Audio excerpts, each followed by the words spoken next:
Highs நம்ம Marvel fantastic 4 மூவிக்காக அடுத்தடுத்து நிறைய காஸ்டிங் பண்ணிக்கிட்டு இருக்காங்க. இந்த மூவியோட மெயின் வில்லனுக்கான கேரக்டர்ஸ்க்கான காஸ்டிங் நடந்திருக்கு. வேற யாரும் எல்லாம் காஸ்ட் பண்ணிருக்காங்க எல்லாத்தையும் சேர்த்து இந்த வீடியோல பாத்துருவோம். சரி வாங்க வீடியோக்குள்ள போலாம். ஃபர்ஸ்ட் கேரக்டர்ஸ்க்கான காஸ்டிங் சைடு வந்தோம்னா ரால்ஃப் ஃபினஸ்ன்ற ஆக்டர் தான் காஸ்ட் பண்ணிருக்காங்க. இவர் நிறைய படங்கள் நடிச்சிருக்காரு. 1-2 வருஷங்களுக்கு முன்னாடி வந்து தேவ் பட்டேலோட கிரீன் எடிட்டர் படம் கூட நடிச்சிருக்காரு. இவரோட வாய்ஸ் நம்ம பயங்கரமா டெரிஃபைங்கா இருக்கும். அந்த வாய்ஸ் ப்ளே பண்ற நீங்களே கேளுங்க. I love Mackenzie Crook's health and safety exhibition he does, where he's got the young office junior that he's trying to pull, and he's doing this the demonstration of the health and safety. இத கேக்கும்போது DC சைடுல நம்ம jack Snyder talk சைடுக்கு பயங்கரமான ஒரு voice actor cost பண்ணிருப்பாரு. ரே Porter actor cost பண்ணிருப்பாரு. அதே மாதிரி மார்வல் வெயிட் பண்ணி பயங்கரமான ஒரு வாய்ஸ் ஆக்டர் தான் காஸ்ட் பண்ணிருக்காங்க. இந்த ஆக்டர் நடிக்க தேவையில்ல, அவரோட ஃபேஸ் அண்ட் வாய்ஸ் மட்டும் தான் நடிக்க போகுது. ஏன்னா கம்ப்ளீட்டா கேரக்டர்ஸ் சிஜில எடுத்து வர போறாங்க. அவரோட அந்த ஹெல்மெட் தாண்டி ஃபேஸ் ரியாக்ஷன் தெரியணும், பிளஸ் வாய்ஸ் ஆக்டிங் தான் இதுல மெயின். அதுல சம் பெர்ஃபெக்ட்டா பண்ணுவான்ற நம்பிக்கை எனக்கு இருக்கு. கிரீன் நைட் மூவி நீங்க போய் பாருங்க. அதுல வில்லன் மாதிரியான ஒரு கேரக்டர் வாய்ஸ் கொடுத்திருப்பாரு. சம் பயங்கரமா பிளஸ் குவாலிட்டியான சிஜில கேரக்டர்ஸ் கண்டிப்பா நம்ம மூவில பாப்போம்னு சொல்லிட்டு நான் நம்புறேன். ஏன்னா மார்வல் வந்து செலஸ்டியஸ் நம்ம குவாலிட்டியா காமிச்சிருந்தாங்க. மூவில விஎஃப்எக்ஸ் அண்ட் சிஜி பெருசா எந்த இடத்துலயுமே அடி வாங்காது, பயங்கரமா இருக்கும். அதுல அது செலஸ்டியல் அரிஷம் வரும்போது நம்ம டாப் நாட்ச்ல சிஜி அண்ட் விஎஃப்எக்ஸ் இருக்கும். அப்படி பார்த்தா டெஃபினட்டா குவாலிட்டியான ஒரு விஎஃப்எக்ஸ் அண்ட் சிஜில தான் கேரக்டர்ஸா ரெடி பண்ணுவாங்க. இந்த படத்துல ஒரு வேரியன்ட் கேரக்டர்ஸ் தான் நீங்க பார்க்க போறீங்க. இந்த மூவி வேற ஒரு யூனிவர்ஸ்ல செட் பண்ணப்பட்டிருக்கு. இந்த மூவில சில்வர் சஃபராவும் ஒரு ஃபீமேல் வெர்ஷன் சில்வர் சஃபர் தான் வர போறாங்க. இவங்க டிஃபரெண்ட் வேரியன்ட்லாம் கிடையாது. ஆல்ரெடி நம்ம சில்வர் சஃபரோட லவ் இன்ட்ரெஸ்டான ஷெல்லா பெல் தான் ஃபீமேல் சில்வர் சஃபரா இந்த மூவில பேர போறாங்க. இந்த ஒரு கேரக்டருக்கு ஆக்டர்ஸ் காஸ்ட் பண்ணப்பட்டாங்க. ஜெனிஃபர் கார்னர்ன்ற ஆக்ட்ரஸ் முன்னாடியே காஸ்ட் பண்ணிட்டாங்க. இந்த மூவியோட ஸ்டோரிக்கு நம்ம ப்ரிப்பேர் ஆகிற விதமா மால் ஆல்ரெடி ஹியர்பி வச்சு ஃப்ரீ காமிக்ஸ்க்கான ஆக்சஸ் கொடுத்திருந்தாங்க. அது வந்து பார்த்தா ஃபேண்டஸ்டிக் ஃபோரோட ஆரிஜின் காமிக், அப்புறம் அதே காமிக்ல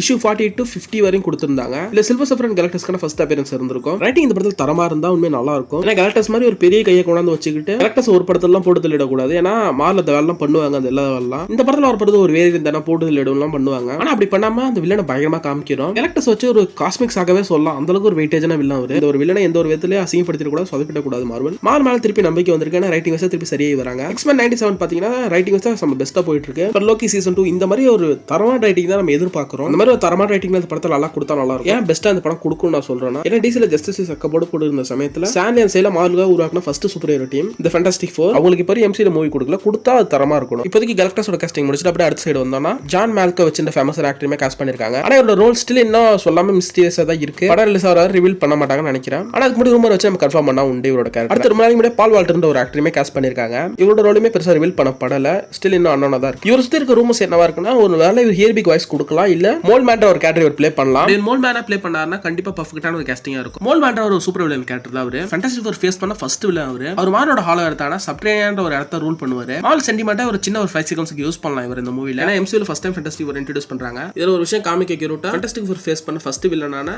இவரே ஒரு 5 செகண்ட்ஸ்க்கு யூஸ் பண்ணலாம். இந்த மோட மெயின் வில்லனா கேலக்டஸ் அண்ட் சில்வர் சஃபர் தான் இருக்க போறாங்க. ஆனா மோல் மேன் என்ன மாதிரி யூஸ் பண்ணான்னு ஒரு சின்ன ஐடியா இருக்கு. எத்தனை பேர் இன்க்ரெடிபிள்ஸ் படம் பாத்துறீங்க? இன்க்ரெடிபிள்ஸ்க்கும் ஃபேண்டஸ்டிக் ஃபோர்க்கும் ஆல்ரெடி நிறைய விஷயம் ஒத்து போகும். இன்க்ரெடிபிள்ஸ் 2 மூவில ஓப்பனிங்ல அண்டர்வேல்ட பொளந்துக்கிட்டு ஒரு வில்லன் வரும். அந்த மூவில அதுல ஒரு ஓப்பனிங் 5 செகண்ட்ஸாவே அதை வச்சிருப்பாங்க. அந்த மாதிரி இந்த மூவில மோல் மேனை யூஸ் பண்ணலாம். ஈஸி தான், எந்த ஒரு பிரச்சனையும் வராது. ஏன்னா அது பிக்சாரோட படம், அதுவும் டிஸ்னி கிட்ட தான் இருக்கு, நம்ம மார்வல் டிஸ்னி கிட்ட தான் இருக்கு. பல சமயத்துல மோல் மேனோட பவர்ஸ் அண்ட் ஆரிஜின்ல நம்ம டிஸ்கஸ் பண்ணுவோம். ஈஸியோட இந்த வீடியோ முடியுது. நெக்ஸ்ட் ஒரு நல்ல சந்திப்போம். Tata bye guys.